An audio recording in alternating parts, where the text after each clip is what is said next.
Good evening, everyone.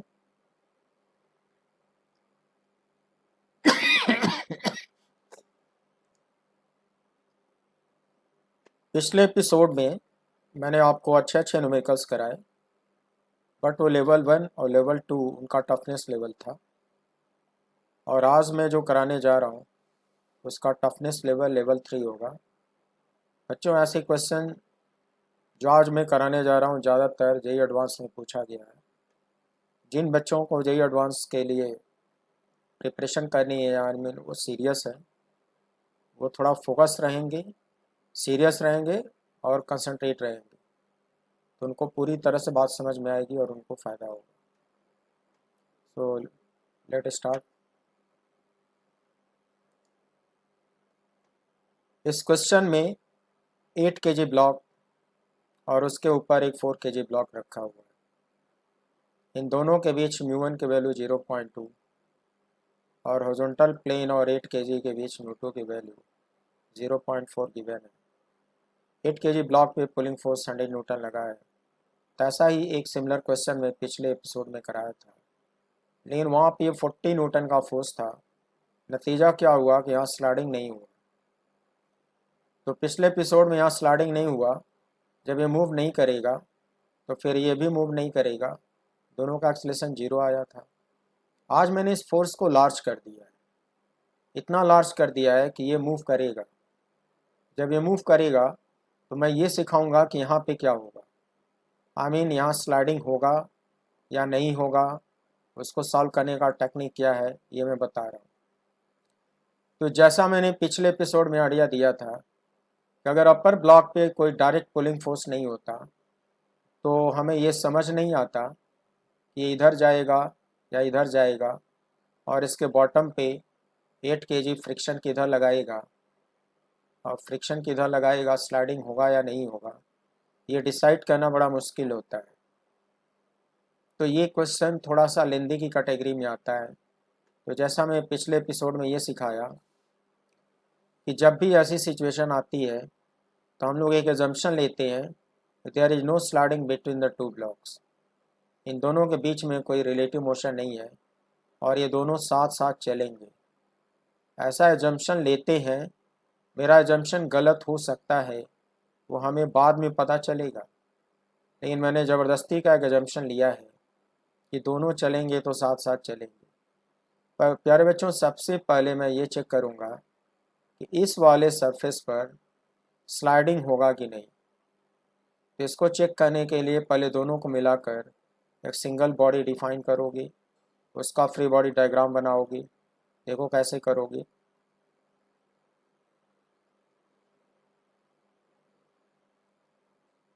दोनों को मिलाकर एक सिंगल बॉडी बना ली।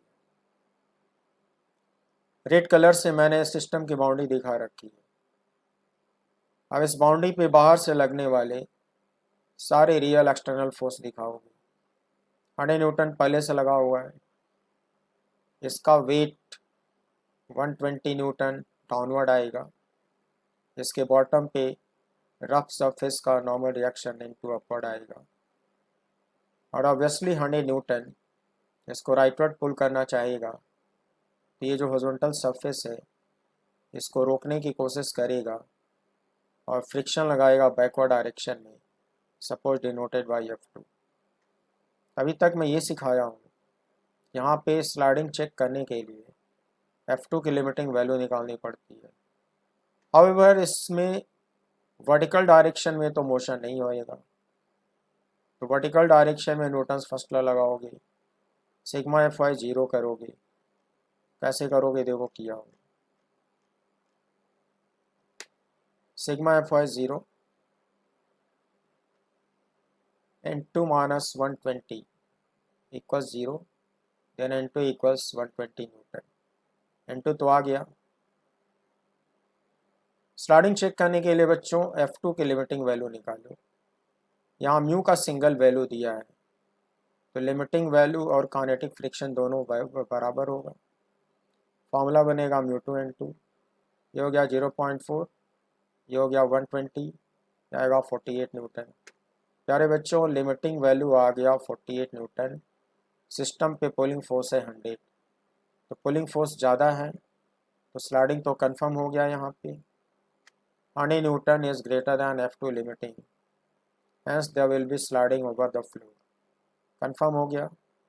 बच्चों मैंने जम्पशन लिया है कि दोनों साथ साथ चलेंगे और इनका common acceleration equal to A0 होगा, और A0 किसको दिखेगा? इनर्शियल फ्रेम को। एक ऑब्जर्वर जो ग्राउंड पर यहाँ खड़ा है उसको दिखाई देगा कॉमन एक्सलेशन A0। इसको निकालने के लिए बच्चों आप न्यूटन सेकेंड लॉ लगाते हो।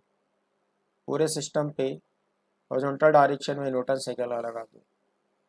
It should be 100 minus F2 kinetic equals total mass 12 into A0, and F2 kinetic we have done, that is 48.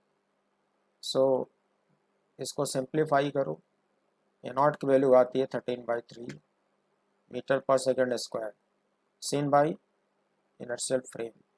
प्यारे बच्चों ये आंसर नहीं है, अभी आगे देखते जाओ हम लोग और क्या क्या करेंगे। ये तो तब होगा जब यहाँ स्लाइडिंग नहीं होगा, लेकिन मैंने ज़बरदस्ती का अजम्पशन लिया है कि दोनों साथ साथ चलेंगे। दोनों साथ साथ नहीं भी चल सकते हैं, तो वो कैसे पता चलेगा? उसके लिए प्रोसीजर है कि एक ज़बरदस्ती का अजम्पशन लेकर पहले कॉमन एक्सलेशन निकाला जाता है। तो कॉमन एक्सलेशन मैंने निकाला 13/3। बच्चों अगला स्टेप होगा, एक ऑब्जर्वर को 8 kg ब्लॉक पे चिपका दो। जब इसको चिपका दोगे तो इसकी बॉडी को A0 मिलेगा। इस ऑब्जर्वर का नाम क्या होगा बच्चों? NIF होगा, नॉन इनर्शियल फ्रेम। और इस ऑब्जर्वर से बोलो कि वो 4 kg के एनालिसिस करे, सिर्फ 4 kg के एनालिसिस करे ये ऑब्जर्वर। जब ये बच्चों NIF होगा तो वो 4 kg पे स्यूडो दिखाएगा।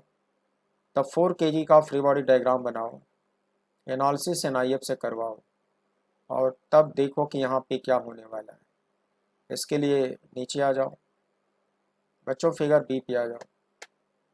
ये तुम्हारा NIF है और ये उसकी बॉडी का एक्सेलरेशन है जो अभी अभी निकाले हो। करे बच्चों सिस्टम बाउंड्री में खाली 4 kg दिखाया, ओनली 4 kg। तो जब ये एनालिसिस करता है तो सूडो फोर्स का प्रोविज़न लेता है, ये मैंने आपको पढ़ाया। सेंटर ऑफ मास पे बैकवर्ड डायरेक्शन में m into A0 formula pseudo force का होगा।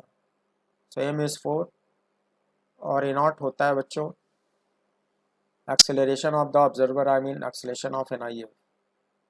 A0 की value 13/3 into 4 gives you 52/3 Newton. प्यारे बच्चों जब ये ऑब्जर्वर एनालिसिस करेगा तो सूडो दिखा लिया बाई तरफ। अब जानते हो क्या होगा? इस NIF के लिए इस सूडो फोर्स का behaviour just like pulling force होगा। ये महसूस करेगा, सूडो उसको बाईं तरफ ले जाना चाहेगा, तो with respect to lower block ये बाईं तरफ स्लिप करना चाहेगा। नीचे वाला ब्लॉक उसको रोकेगा, उसके बॉटम पे फ्रिक्शन लगाएगा। किधर बच्चों? Rightward, suppose denoted by F1। Other real force में क्या क्या आएगा? वेट आएगा डाउनवर्ड, दैट इज 40 न्यूटन। इसके बॉटम पे लोअर ब्लॉक का आएगा normal reaction, that is N1। प्यारे बच्चों अगर आप इस NIF को फिक्स करे हो तो इसको लग रहा होगा कि अगर इसमें कोई मोशन होगा भी तो सिर्फ हॉरिजॉन्टल डायरेक्शन में होगा, वर्टिकल डायरेक्शन में तो कतई नहीं होगा। तो वर्टिकल डायरेक्शन में NIF क्या करेगा? न्यूटन्स फर्स्ट लॉ लगाएगा, इन दोनों को बैलेंस करवाएगा। बच्चों बैलेंस करवाएगा तो N1 की वैल्यू कितनी आएगी? 40 आएगी। तो स्लाइडिंग कंफर्म कैसे करेगा? जैसा कि आज तक सीखते आए हो कि F1 की लिमिटिंग वैल्यू निकालनी पड़ेगी और इस पुलिंग फोर्स को कंपेयर करना पड़ेगा। तो F1 की लिमिटिंग वैल्यू बच्चों पहले निकालो आप।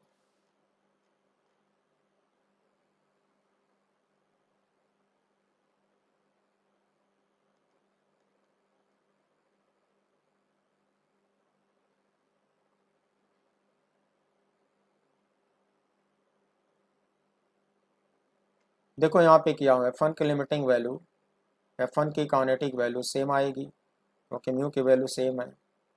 फार्मूला होगा μ1 n1, μ1 is 0.2 and n1 is 40, this is 8 Newton.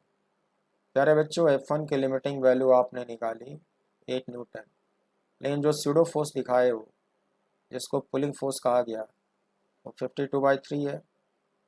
तुम समझ सकते हो 52/3 न्यूटन की वैल्यू F1 की लिमिटिंग वैल्यू से ज़्यादा है। तो ये कंडीशन बच्चे जब भी सेटिस्फाई होता है तो आप कंफर्म क्या करते हो कि स्लाइडिंग होगा। तो आप कंफर्म कर चुके हो there will be sliding between the two blocks, confirm हो गया। This confirms that our assumption is wrong. आपका एजम्पशन था कि दोनों साथ में चलेंगे, मगर आपने पाया कि दोनों साथ में नहीं चलेंगे क्योंकि यहाँ कंफर्म अभी अभी करे हो उनके बीच में स्लाइडिंग होगा। तो जब साथ में नहीं चलेंगे तो तुम्हारा एजम्पशन क्या हो गया, रॉन्ग हो गया। जब एजम्पशन रॉन्ग हो गया बच्चों तो जो कॉमन एक्सलेशन आप निकाले थे वो आंसर कतई नहीं होगा। अब अगला स्टेप क्या होगा सिखा रहा हूँ। We will make separate FBD of both the blocks with respect to inertial frame and find their separate accelerations. See the above FBD of 4 kg block in figure C. Figure C और figure D में दोनों FBD देखो, फिर आप इसको solve करना सीखो। देखो मैं दिखा रहा हूँ।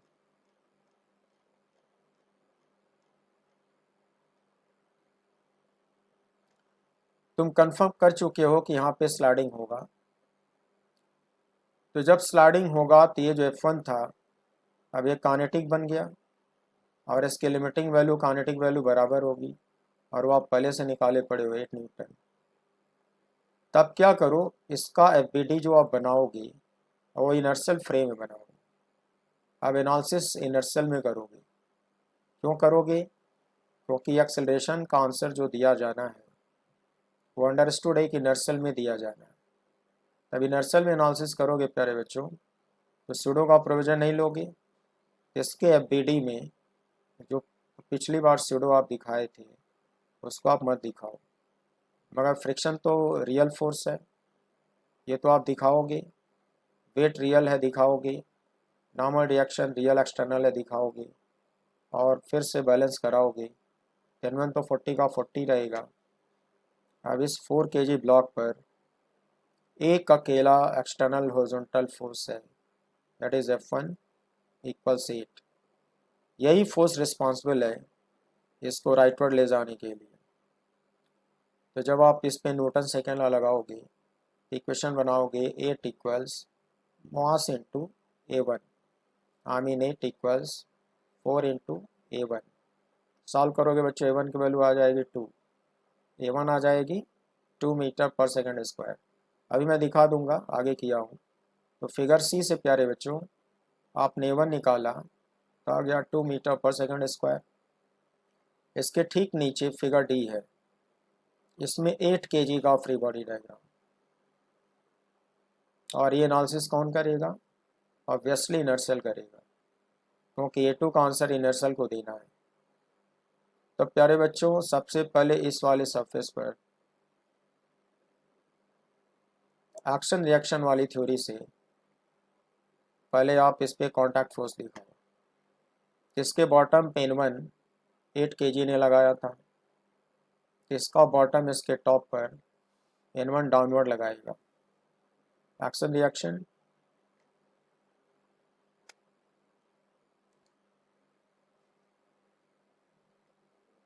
n1 डाउनवर्ड लगेगा और ये फ्रिक्शन 8 kg ने लगाया था राइटवर्ड इक्वल टू 8 न्यूटन। इसका बॉटम इसके टॉप पर उतना ही फोर्स लगाएगा लेफ्टवर्ड, F1 इक्वल्स 8। ये दोनों न्यूटन थर्ड लॉ से गवर्न हो गया। उसके बाद प्यारे बच्चों इस पर एक राइटवर्ड फोर्स लगाया गया है, 100 न्यूटन लगाया गया है, तो आप दिखाओगे। अच्छा जो टेबल है वो इसकी बाउंड्री पर बाहर से एक रिएक्शन N2 लगाएगा, ग्रेविटी फोर्स अर्थ लगाएगी इसके वेट के बराबर, दैट इज 80 न्यूटन। अब सवाल ये है कि टेबल का फ्रिक्शन किधर आएगा, उसको समझने का एक तरीका है। 100 न्यूटन और 8 न्यूटन दोनों का पहले रिजल्टेंट निकालो। 100 न्यूटन और 8 न्यूटन का जो रिजल्टेंट आएगा वो राइटवर्ड आएगा। तो जो राइटवर्ड आएगा रिजल्टेंट, वो 8 kg को राइटवर्ड ले जाना चाहेगा। ये टेबल उसके मोशन का अपोज करेगा और इसके बॉटम पे फ्रिक्शन किधर लगा देगा, लेफ्ट साइड लगा देगा।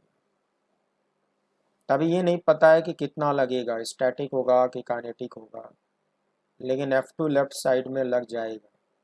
यहाँ स्लाइडिंग चेक करना पड़ेगा, तो उसके लिए वर्टिकल डायरेक्शन में न्यूटन्स फर्स्ट लॉ लगाओगे।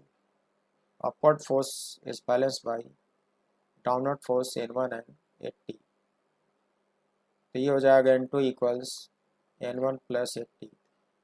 अच्छा, N1 की वैल्यू 40 निकाल चुके हो, यहाँ 40 रख दोगे और 80 सम कर दोगे तो N2 120 आ जाएगा। जब N2 120 आ जाएगा तो F2 की लिमिटिंग वैल्यू निकालोगे। इसकी लिमिटिंग वैल्यू तुम पहले भी निकाल चुके हो, याद करो। 48 न्यूटन पहले भी निकाल चुके हो, तुम चाहो तो 48 न्यूटन इसका लिमिटिंग एज्यूम कर लो। तो होगा क्या कि ये फोर्स अपोजिंग फ्रिक्शन नहीं है, ये पुलिंग फोर्स की कैटेगरी में आएगा और ये तो पुलिंग फोर्स है ही। इन दोनों का जो रिजल्टेंट होगा वो नेट पुलिंग फोर्स कहा जाएगा बच्चों। 100 और 8 का रिजल्टेंट कितना हुआ, 92 हुआ। 8 kg पर जो नेट पुलिंग फोर्स होगा वो 92 न्यूटन होगा। 92 न्यूटन F2 की लिमिटिंग वैल्यू से ज़्यादा है, ये मोशन का अपोज कर रहा है। तो F2 की लिमिटिंग वैल्यू से 92 न्यूटन ज़्यादा है, इसका मतलब यहाँ पे स्लाइडिंग होगा और वो भी किधर होगा, राइटवर्ड डायरेक्शन में होगा। इनर्शियल फ्रेम ऑब्जर्व करेगा कि इसमें एक एक्सेलरेशन पैदा होगा A2, वो भी राइटवर्ड। तो जब स्लाइडिंग बच्चों कंफर्म कर चुके हो तो ये काइनेटिक बन गया और काइनेटिक फ्रिक्शन लिमिटिंग के बराबर होता है।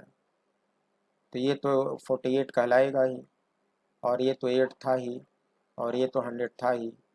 T2 निकालने के लिए इस पूरे ब्लॉक पर न्यूटन सेकेंड लॉ लगेगा। तो न्यूटन सेकेंड लॉ कैसे लगाओगे बच्चों, +100 -8 -48 equals mass into A2।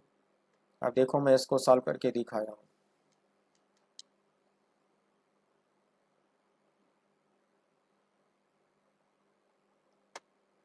See the above FBD of 8 kg block in figure D. 100 minus F1 kinetic minus F2 kinetic equals 8 into A2. That is 100 minus 8 minus 48 equals 8 into A2. यहाँ से A2 solve करोगे तो आएगा 5.5 metre पर second square with respect to inertial frame. बच्चों A2 का answer हो गया, और थोड़ी देर पहले मैं A1 आपको सिखाया था, 2 आया था, A1 का आंसर हो गया और A2 का आंसर हो गया। तो आपने महसूस किया होगा कि ये क्वेश्चन थोड़ा लेंदी तो है, थोड़ा लेंदी है, मगर मैं सिखाना चाहता था कि ऐसे क्वेश्चन का प्रोसीजर क्या होता है। तो प्रोसीजर मैंने आपको सिखा दिया। सूडो की टेक्निक इस्तेमाल करनी पड़ती है तब जाके क्वेश्चन सॉल्व होता है। इसको थोड़ा एक बार और रिवाइज कर लेना, बेटर समझ में आएगा। अगला क्वेश्चन देखो बच्चों। In the shown below figure the whole system is release from rest, find A max so that there is no sliding between 2 kg and 4 kg block. The pulley is frictionless. If M equals A max, then find common acceleration. Take J equals 10 metre पर second square. प्यारे बच्चों, ऊपर आपने question पढ़ लिया, question में diagram दिया हुआ था। इस डायग्राम में ये लोअर ब्लॉक है 4 kg, अपर ब्लॉक है 2 kg, और यहाँ पे μ1 है 0.2 और यहाँ पे μ2 है 0.6। ये एक फिक्स टेबल है, फ्रिक्शनलेस पुली है, स्ट्रिंग पास कर रही है। कैपिटल एम हैंग कर रहा है, आपसे पूछा गया है कि find out A max so that there is no sliding between 2 kg and 4 kg। फिर से पढ़ लो, find a max so that there is no sliding between 2 kg and 4 kg, है ना। तब देखो इसकी मैक्सिमम वैल्यू बतानी है ताकि इन दोनों के बीच में स्लाइडिंग ना हो। तब देखो तुम क्या करो, इसको तो 100% स्लाइडिंग मान लो, इसको तो स्लाइड करवाना ही पड़ेगा तभी ये क्वेश्चन मीनिंगफुल होगा। अगर ये स्लाइड ही नहीं करेगा तो एम की तो बहुत सारी वैल्यूज होगी, मान लो ये बहुत हल्का होगा, यहाँ फ्रिक्शन लार्ज होगा, ये बहुत हल्का होगा, तो इसकी तो बहुत सारी वैल्यूज आएंगे, अलग अलग वैल्यूज। अगर ये स्लाइड नहीं किया यहाँ तो स्लाइड होने का सवाल ही नहीं। तो एम की मैक्सिमम वैल्यू निकालनी है ताकि यहाँ पे स्लाइडिंग ना हो। इसके लिए ज़रूरी है कि यहाँ पे पहले से जूम किए रहो कि यहाँ हर हाल में स्लाइडिंग हो रहा है। यहाँ नहीं हो रहा है स्लाइडिंग, मगर यहाँ पे स्लाइडिंग हो रहा है, वो शुरू से मान के चलो। और अगर यहाँ स्लाइडिंग नहीं होगा तो ये दोनों मिलकर साथ में चलेंगे, इन दोनों में एक कॉमन एक्सेलरेशन होगा। प्यारे बच्चों, हम लोग इन दोनों का एक कॉमन एक्सेलरेशन निकालेंगे, उसके बाद सूडो की टेक्निक लगा के फिर इसकी एनालिसिस करवाएंगे। तो मान के चलो कि ये दोनों ऑलरेडी साथ साथ चल रहे हैं और इनका एक कॉमन एक्सेलरेशन है। अच्छा, जितना यहाँ पे स्ट्रिंग का लेंथ घटेगा उतना ही यहाँ पे बढ़ेगा, तो जितना इसका डिस्प्लेसमेंट होगा उतना कैपिटल एम का डिस्प्लेसमेंट होगा, तो जितना इसका कॉमन एक्सेलरेशन होगा उतना ही कैपिटल एम का एक्सेलरेशन होगा। तो ये अगले डायग्राम में देखो,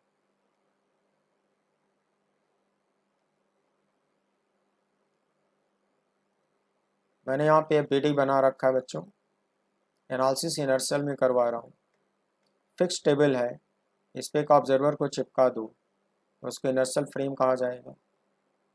तो ये सिस्टम बॉडी दिखाया हूँ, देख लो। दोनों को मिलाकर सिंगल बॉडी लिया हूँ, सिस्टम बॉडी बार्स बनाया।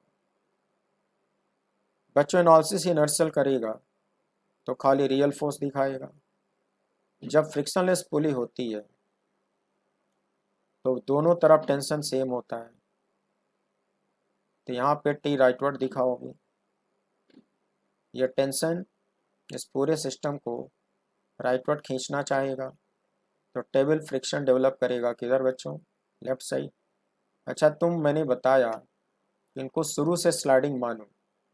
अगर ये शुरू से स्लाइडिंग कर रहे हैं यहाँ फ्रिक्शन का नेचर काइनेटिक होगा और काइनेटिक लिमिटिंग के बराबर होगा। तो वो आएगा बच्चों म्यू2 इंटू N2, ये वाला N2। जिस सरफेस पर फ्रिक्शन निकालते हैं उस सरफेस पे जो रिएक्शन होता है वही यहाँ इस्तेमाल होता है। तो F2 का काइनेटिक वैल्यू आएगा म्यू2 इंटू N2। फिर इस सिस्टम का वेट 60 न्यूटन डाउनवर्ड, टेबल का रिएक्शन N2 अपवर्ड। अच्छा, इधर तो मोशन होएगा नहीं, इधर नेट फोर्स 0 होगा, ये दोनों बैलेंस हो जाएंगे। N2 बराबर 60, बोलो बच्चों, N2 बराबर 60। अब क्या होगा, इसका एक्सलेशन ये दिखाए हो, इसका भी ये दिखाओगे। ये अभी अभी समझाया हूँ कि दोनों का एक्सलेशन सेम होगा। एक सिस्टम कैपिटल एम को मानो, यहाँ टी दिखाओगे अपवर्ड, एम जी दिखाओगे डाउनवर्ड, न्यूटन सेकेंड ला इस पे लगाओगे, न्यूटन सेकेंड ला इस पे लगाओगे। इसका आएगा T minus mu two N2 equal 6 into A. इसका आएगा capital M G minus T equals capital M into A. इसका इक्वेशन मैंने ऊपर बनाया, दिखा दे रहा हूँ।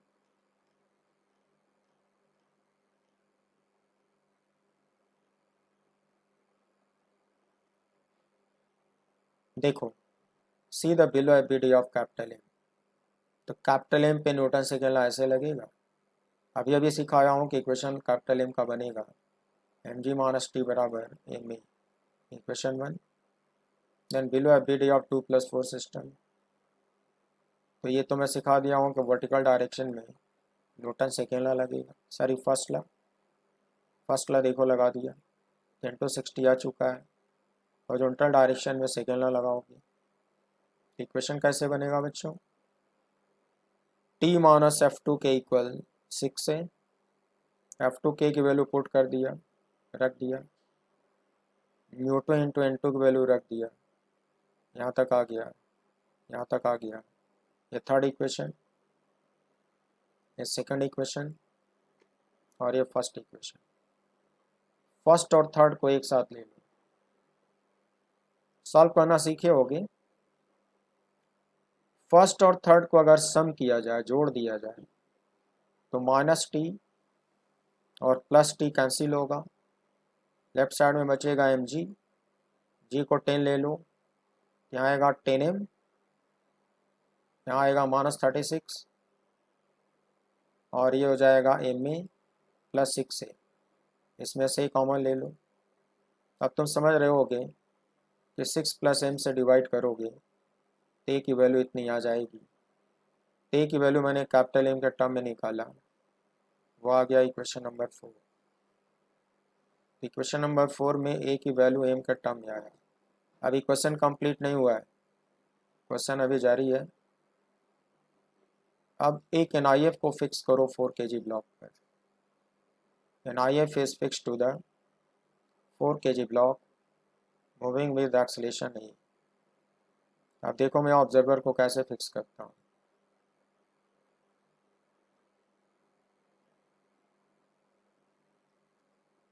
एक FBD और बनाना होगा, इस पर एक ऑब्जर्वर चिपकाना होगा, वो उससे 2 kg के एनालिसिस करवाऊंगा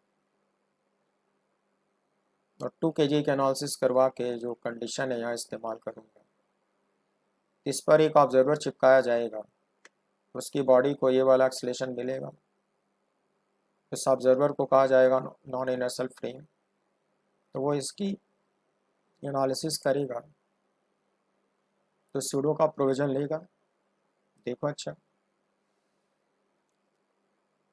कॉमन एक्सेलेरेशन ही निकाले हो, ऑब्जर्वर नीचे वाले पे खड़ा किए हो, इसकी बॉडी को ये वाला एक्सेलेरेशन मिलेगा, NIF कहलाएगा। NIF 2 kg के एनालिसिस करने जा रहा है, सूडो फोर्स का प्रोविजन लेगा, किधर को बच्चों, left direction. Formula m into A, m की वैल्यू 2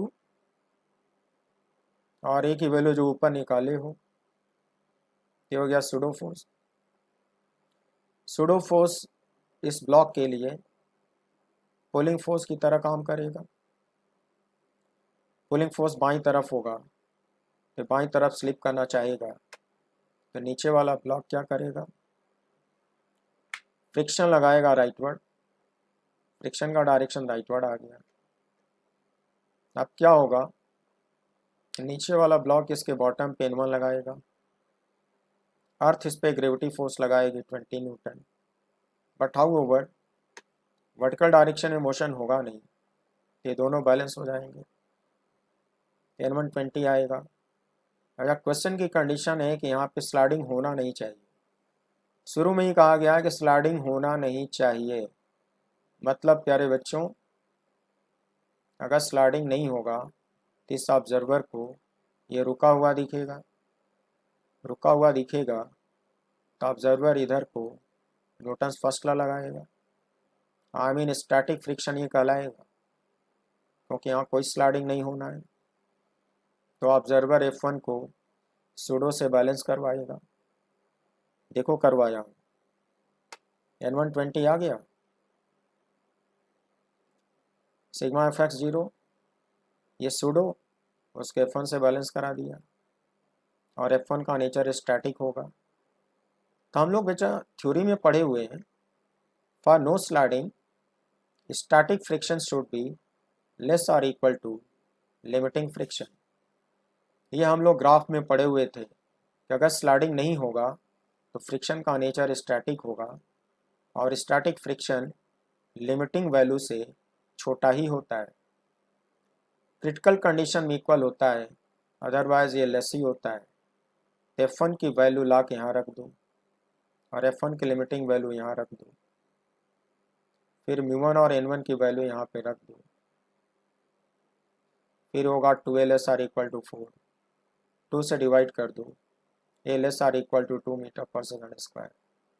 तो आपने एक्सेलरेशन की कंडीशन डिराइव कर ली ताकि दोनों के बीच स्लाइडिंग ना हो पाए। अब ये बड़ी इंपॉर्टेंट कंडीशन है बच्चों, दोनों के बीच स्लाइडिंग ना हो पाए उसके लिए एक्सेलरेशन की वैल्यू 2 मीटर पर सेकंड स्क्वायर से लेस आर इक्वल ही होना चाहिए। अब तुम क्या करो, ऊपर एक्सेलरेशन डिराइव करे हो तो फ्रॉम द इक्वेशन 4 एक्सेलरेशन की वैल्यू तुम ला के पुट कर दो, लेस आर इक्वल टू 2 करो, फिर 6 + m को मल्टीप्लाई करो, इनइक्वालिटी वैसी बनी रहेगी। क्यों बनी रहेगी बच्चों? क्योंकि एक पॉजिटिव स्केलर है, इनइक्वालिटी वैसी की वैसी बनी रहेगी। इधर आएगा 12 + 2m, अब 2m को बाईं तरफ ट्रांसफ़र करो, 36 को दाहिनी तरफ ले आओ तो आएगा 8m less or equal to 48, 8 से डिवाइड करो, capital M less or equal to 6। इसका मतलब क्या हुआ? इसका मतलब यह हुआ बच्चों कि 6 kg कैपिटल M की मैक्सिमम वैल्यू होगी। तो दोनों के बीच में स्लाइडिंग ना हो तो उसके लिए A मैक्स की वैल्यू आती है 6 kg। सेकेंड पार्ट में क्या बोला था? इफ M = A मैक्स तो कॉमन एक्सेलरेशन निकालो। A मैक्स की वैल्यू डिराइव कर चुके हो, रख दो। और एक्सेलरेशन के फार्मूले में कैपिटल M की जगह पे 6 रख दो। इक्वेशन नंबर 4 ऊपर जो था उसमें एक्सेलरेशन की यही वैल्यू डिराइव करे हो। अब कैपिटल M की जगह पे 6 रख दो, यहाँ पे 6 रख दो, क्या आएगा 24/12, फाइनली आएगा 2। तो एक्सेलरेशन का आंसर आएगा बच्चों 2 मीटर पर सेकंड स्क्वायर। Is it? जैसे सेकेंड पार्ट हो गया। तो आपने देखा इस क्वेश्चन को मैंने कैसे सॉल्व किया है, बहुत इंपॉर्टेंट क्वेश्चन है। One more question, in the shown below figure all the pulleys are fixed and frictionless. Find the maximum pulling force supplied by the man on the rope so that there may be no sliding between the plank and the floor, given that friction between shoes of the man and the plank is infinite. Diagram देखो बच्चों, ये rough plane है, उस पर एक Planck रखा हुआ है। प्लैंक हिंदी में पटरा बोलते हैं, लकड़ी का पटरा। इन दोनों के बीच में कोएफिशिएंट ऑफ फ्रिक्शन म्यू दिया है। जब म्यू की सिंगल वैल्यू दी जाती है तो म्यूएस और म्यू के को इक्वल माना जाता है। ये म्यू दिया है। मैन के जो सूज हैं और प्लैंक के बीच में इनफाइनाइट फ्रिक्शन है। इसका फिजिकल मीनिंग क्या हुआ? फ्रिक्शन इतना ज़्यादा है यहाँ पर कि इसके पैर यहाँ पे कभी स्लिप नहीं करेंगे। उसका मीनिंग यही हुआ। प्लैंक का मास स्मॉल m है, मैन का मास कैपिटल M है। ये रस्सी को पकड़ के हाथों से नीचे खींच रहा है। पूछा गया है कि मैक्सिमम पुलिंग फोर्स निकालो ताकि यहाँ पे कोई स्लाइडिंग ना हो। ध्यान से सुनो बच्चों, मैक्सिमम पुलिंग फोर्स निकालो ताकि यहाँ पे कोई स्लाइडिंग ना हो। अगर ये स्लाइड नहीं करेगा और यहाँ स्लाइडिंग होना ही नहीं है तो ये रुका रहेगा, मैन भी रुका रहेगा, सिस्टम में कोई मोशन नहीं होगा। लेकिन ये सारी पुली फ्रिक्शनलेस है तो उसके दोनों तरफ टेंशन सेम होगा। आई मीन अगर यहाँ टेंशन टी होगा तो यहाँ भी टी होगा, फिर यहाँ भी टी होगा, फिर यहाँ भी टी होगा। प्यारे बच्चों, मैं बहुत पहले आपको सिखाया हूँ कि इस चैप्टर में जो पुलिंग फोर्स होता है उसके टेंशन के बराबर होता है। In other words, pulling force जितना खींचोगे पुलिंग फोर्स के बराबर ही इसमें टेंशन डेवलप होता है।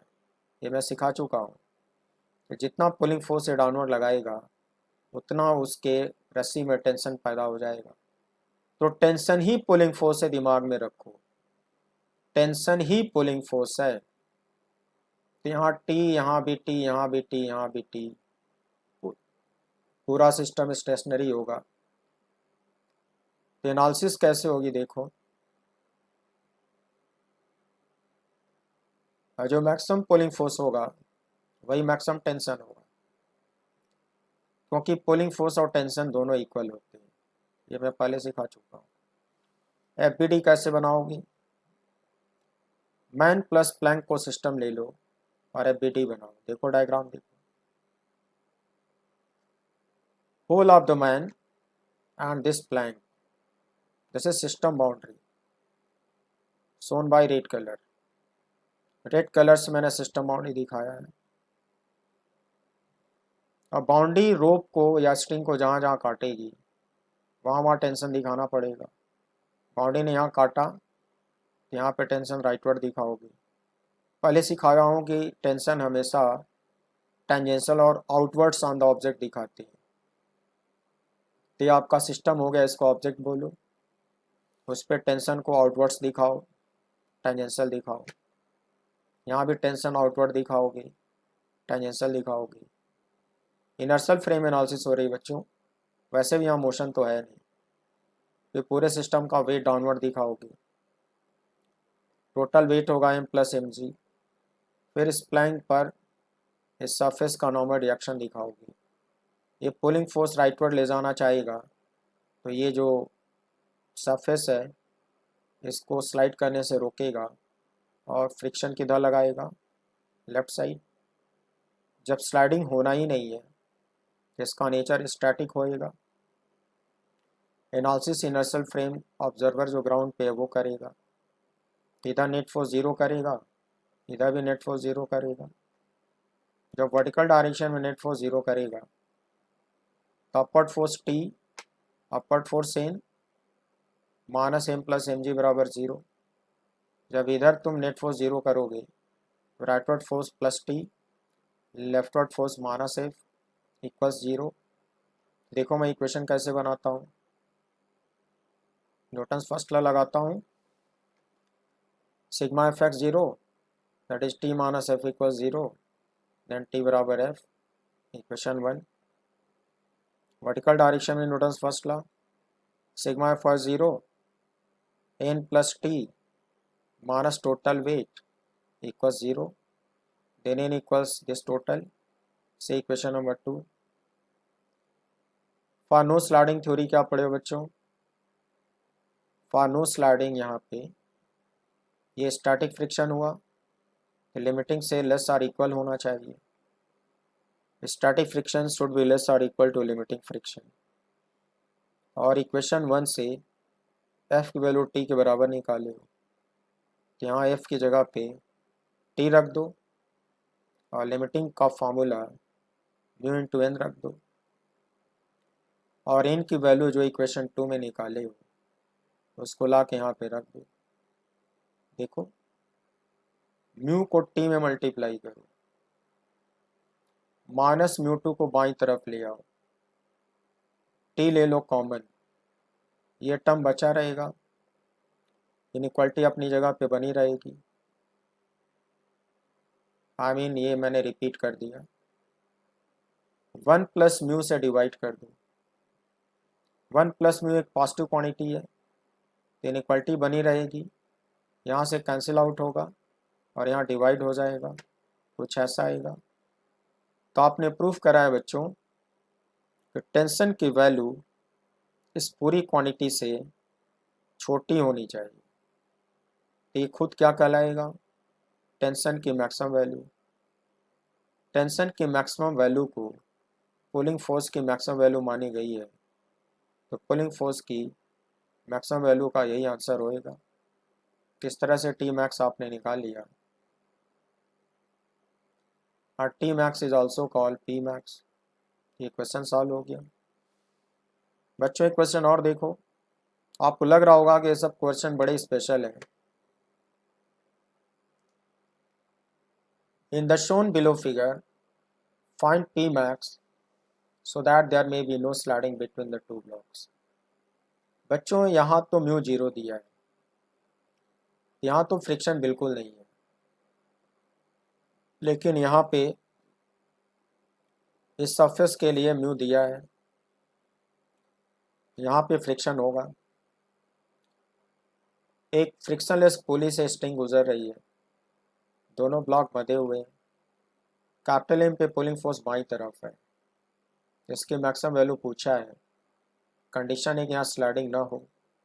जरा बहुत ध्यान से देखना बच्चों, अगर स्लाइडिंग होता तो बाई तरफ जाता, ये दाहिनी तरफ जाता, लेकिन अगर स्लाइडिंग होगा ही नहीं तो फिर ये भी मूव नहीं करेगा और ये भी मूव नहीं करेगा, ये पूरा सिस्टम रुका रहेगा। सोचो जरा दिमाग से, सोच पा रहे हो? सोचो, जब यहाँ स्लाइडिंग नहीं होगा तो ना ये चलेगा ना ये चलेगा, पूरा सिस्टम स्टेशनरी होगा। फ्रिक्शनलेस पुली है तो दोनों तरफ टेंशन सेम होगा, यहाँ भी टी होगा यहाँ भी टी होगा। अब इसकी शुरुआत कैसे होगी? दोनों को मिलाकर बाउंड्री बना लो, single body. Inertial frame analysis करो, यहाँ टी राइटवर्ड दिखाओगे, यहाँ भी टी राइटवर्ड दिखाओगे, यहाँ पी लेफ्टवर्ड दिखाओगे क्योंकि वो पहले से लगा है। यहाँ का कोई फोर्स नहीं दिखाओगे क्योंकि वो बाउंड्री के भीतर है, ये इंटरनल फोर्स कहलाएगा। और न्यूटन्स लॉ लगाते वक्त खाली एक्सटर्नल फोर्स दिखाते हैं, तो यहाँ का कोई फोर्स नहीं दिखाओगे। इनफैक्ट बाउंड्री पर यहाँ जरूर दिखाओगे। ये जो नीचे प्लेन है उसका रिएक्शन हुआ, ये अर्थ का ग्रेविटी फोर्स हुआ, ये तो दिखाना ही पड़ेगा। अच्छा, म्यू जीरो है, यहाँ कोई फ्रिक्शन नहीं होगा। तो प्यारे बच्चों, इनर्शियल को क्या दिख रहा है कि इस सिस्टम में कोई मोशन नहीं है, तो नेट वर्टिकल फोर्स ज़ीरो और नेट हॉरिजॉन्टल फोर्स ज़ीरो। तो कुछ इक्वेशन ऐसे बनेगा, rightward force 2t, leftward force p, ये दोनों बैलेंस हो जाएंगे। यहाँ से t की वैल्यू क्या आती है? p/2 आती है। ये हो गया इक्वेशन 1। t को p में बदल डाला, इक्वेशन 1 हो गया। अब तुम क्या करो, एक कैप बी डी कैपिटल एम का ले लो। एनालिसिस इनर्शियल में ही होना है क्योंकि यहाँ मोशन नहीं है, तो NIF की यहाँ ज़रूरत ही नहीं पड़ेगी। एक कैप बी डी कैपिटल एम का ले लो।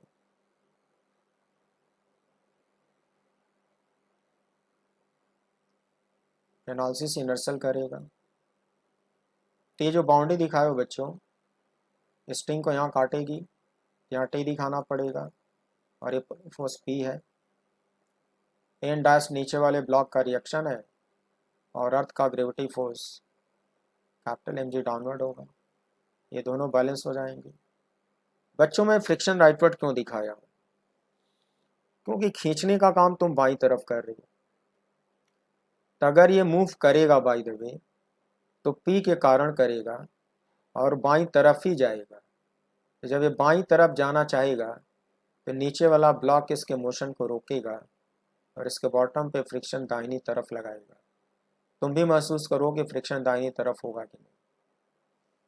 तो राइटवर्ड दिखाने का यहाँ पे रीजन है, लेकिन इनर्शियल फ्रेम जो ग्राउंड पे खड़ा है वो देख रहा है कि इसमें तो मोशन नहीं हो रहा है, तो ऐसे हॉरिजॉन्टल डायरेक्शन में नेट फोर्स ज़ीरो करेगा, वर्टिकल में नेट फोर्स ज़ीरो करेगा, ये दोनों बराबर हो जाएंगे। और ऐसे नेट फोर्स ज़ीरो करेगा तो इक्वेशन ऐसे बनेगा, T plus F minus P बराबर जीरो, देन एफ बराबर पी माइनस टी, इक्वेशन 2। और ये ऐसे होगा, इक्वेशन 3 हुआ। इक्वेशन 1 एंड 2 को इस्तेमाल करो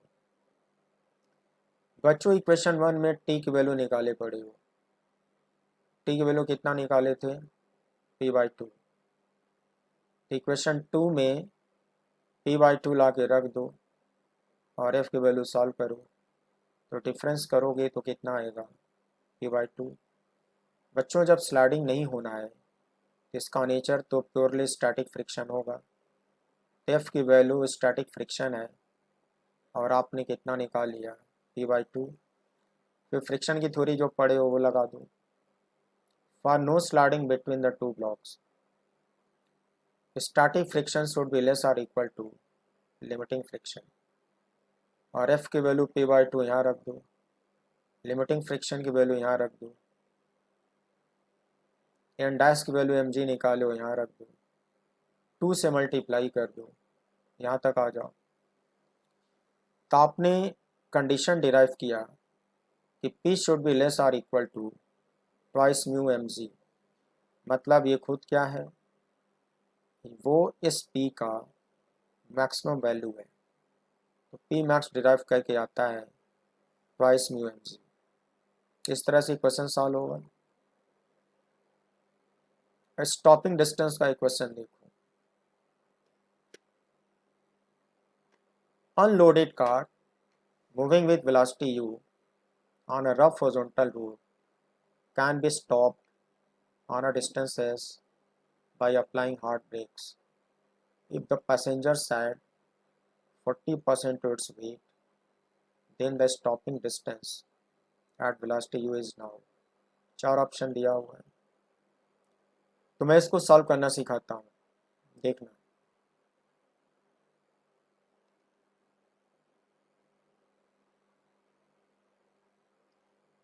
अब मैंने यहाँ पे BD कार का नहीं बनाया, ऐसे ही समझा दे रहा हूँ। After the application of hard brake, अगर हार्ड ब्रेक लगाते हो तो पहिए रोटेट नहीं होते। कार के पहिए रोटेट नहीं होंगे बच्चों, पहिए स्लिप करेंगे रोड पर। तो पहिए फॉरवर्ड डायरेक्शन में स्लिप करेंगे तो उन पहियों पे बैकवर्ड डायरेक्शन में बच्चों क्या लगेगा, काइनेटिक फ्रिक्शनल फोर्स लगेगा, और होगा म्यू के इनटू एन। बैकवर्ड डायरेक्शन में लगेगा and this will oppose the motion of the car.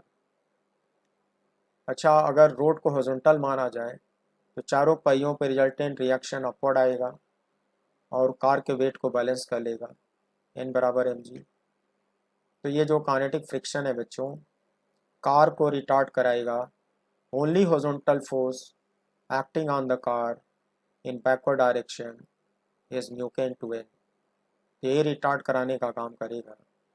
Retarding force is mu k mg applied by the road on the tires externally। इसी की वजह से प्यारे बच्चों तुम्हारी कार में डेसिलरेशन आएगा। तो deceleration produce in the car A equals retarding force divided by mass, that is mu k into z। ये न्यूटन से अकेला कहलाएगा। बच्चों आपने क्या प्रूव किया कि कार में जो डेसिलरेशन होगा म्यू के जी होगा, और ये कांस्टेंट क्वांटिटी है। बच्चों म्यू के की वैल्यू रोड का सरफेस और टायर के सरफेस के प्रॉपर्टी पर डिपेंड करेगा। For the same road, for the same tyre, mu के की वैल्यू सेम होगी। लेकिन अगर रोड बदल गई या टायर बदल गया तो म्यू के की वैल्यू चेंज हो जाएगी बच्चों। For the same road, for the same car, mu के की वैल्यू सेम होगी और म्यू के जी की वैल्यू सेम कार के लिए कांस्टेंट मानी जाएगी। कभी कभी वो लोग दो अलग अलग कारों पे क्वेश्चन बनाते हैं बच्चों। कार बदल जाएगी, मे भी टायर बदल जाएगा, टायर की सरफेस की कंडीशन बदल जाएगी। तो अगर कार बदल गई बच्चों तो याद रखना म्यू के चेंज हो जाएगा, टे की वैल्यू चेंज हो जाएगा। इसको कांस्टेंट तब मानोगे जब कार वही होगी, रोड वही होगी। तो for the same car, for the same road, mu के जी इज अ कांस्टेंट क्वांटिटी। अब आप क्या करोगे, गैलीलियो इक्वेशन से काम करो।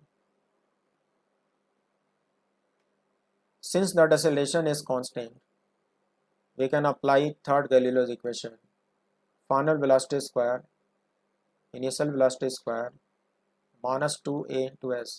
ये डेसिलेशन है तो माइनस साइन लगेगा। अब कंडीशन ये है कि कार को रुकना है।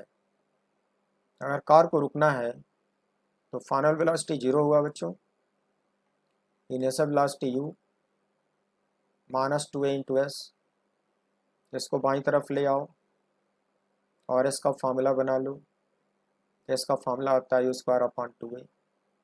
अब a की वैल्यू पुट कर डालो यहाँ पे, टेस्ट की वैल्यू आता है u square upon twice mu के जी। बच्चों ये जो s है इसी को आप कहोगे स्टॉपिंग डिस्टेंस। इसका मीनिंग क्या हुआ बच्चों, जब से तुम हार्ड ब्रेक लगाओगे तुम्हारी कार के पहिए इतना डिस्टेंस स्लिप करेंगे, उसके बाद वो रुक जाएगी कार, इसलिए फाइनल वेलोसिटी कार की क्या हो जाएगी, 0। तो इस फार्मूले पर अगर हम लोग अपने क्वेश्चन को देखें तो ये स्टॉपिंग डिस्टेंस इनिशियल वेलोसिटी पे डिपेंड किया, म्यू के पे डिपेंड किया, जी पे किया। तुम्हारी क्वेश्चन में कार पहले तुम्हारी कार में पहले पैसेंजर नहीं थे, लेकिन इनिशियल वेलोसिटी यू थी।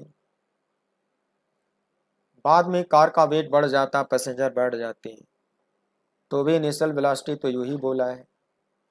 कार वही है बच्चों, रोड वही है, तो म्यू के तो सेम होगा, जी तो 10 रहता ही है, इसकी वैल्यू तो नहीं चेंज होगी।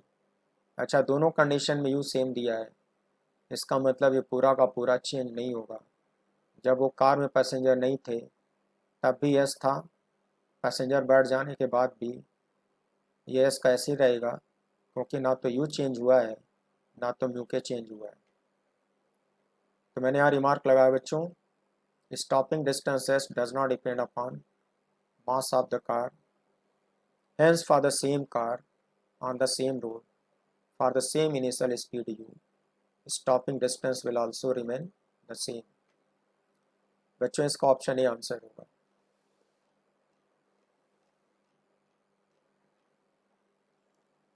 ऑप्शन ए आंसर होगा, स्टॉपिंग डिस्टेंस चेंज नहीं होएगा, क्योंकि वो कार के मास पे डिपेंड ही नहीं करता, इनिशियल स्पीड पे डिपेंड करता है। पैसेंजर बैठ जाने पर भी इनिशियल वेलोसिटी यू है, और जब अनलोडेड कार थी तभी इनिशियल वेलोसिटी यू है। तो for the same car for the same road ये चेंज नहीं होगा, सेम का सेम रहेगा। बच्चों मैंने पूरा डेरिवेशन देकर आपको समझाया और आई होप आपने एंजॉय किया होगा। अब इस बुक का तो हर टॉपिक मैंने पढ़ा दिया, अब एक बुक आप परचेज कर लो, ऑर्डर दे के मंगा लो, और इसमें जो क्वेश्चन बैंक है उसकी प्रैक्टिस करो, कॉन्फिडेंस मिलेगा। प्लैनेट जो इसका पार्ट है 10+2 लेवल के, इसमें सब्जेक्टिव क्वेश्चन है, ये सब आपको प्रैक्टिस करना होगा।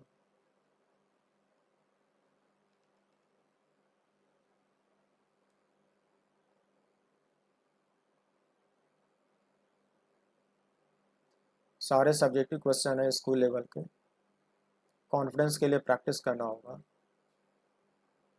न्यूमेरिकल्स कौन सा दिया हुआ है,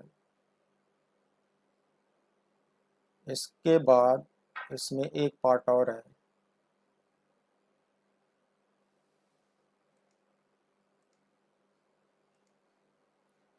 सेकेंड पार्ट है क्वेश्चन बैंक आर्काइव गैलेक्सी। प्यारे बच्चों इसमें जेई मेन का क्वेश्चन है, नीट यूजी का क्वेश्चन है, सेट सब्जेक्ट टेस्ट का क्वेश्चन है, ये सब तो ऑब्जेक्टिव ही होता है। ये उसका कंप्लीट आर्काइव दिया हुआ है, लास्ट में आंसर की दिया हुआ है, तो ये सब आपके लिए प्रैक्टिस के लिए दिया हुआ है। तो आप इस बुक से प्रैक्टिस करोगे, बेटर कॉन्फिडेंस आएगा। तो ये कंप्लीट पैकेज इस बुक में बुक की तरह ही लिखा गया है, इसमें सब कुछ मिलेगा, theory, numerical, examples, level diagram, free body diagram and question bank archive. तो आप इसकी प्रैक्टिस करो और कॉन्फिडेंस गेन करो और आपको सक्सेस ज़रूर मिलेगा। सफिशिएंट आर्काइव है, मतलब 35-40 सालों का आर्काइव है, इतना बहुत होता है प्रैक्टिस के लिए।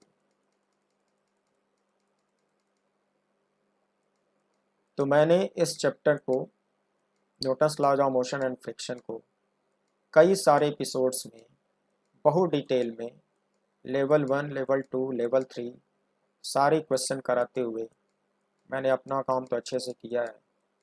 अब थोड़ा आप भी अपना काम अच्छे से कर डालो तो आपको सक्सेस ज़रूर मिलेगी।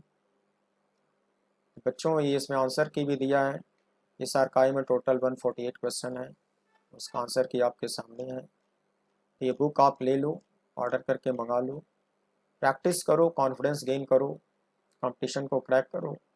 जो डाउट हो स्क्रीनशॉट लेकर मुझे व्हाट्सएप पे शेयर करो, मैं उसे सॉल्व करके भेजूँगा और आपको फ़ायदा होगा। तो अगर बहुत सारी कोचिंग बंद चल रही है, ऑफलाइन क्लासेज नहीं चल रहे हैं, तो आप बहुत टेंशन में ना रहो।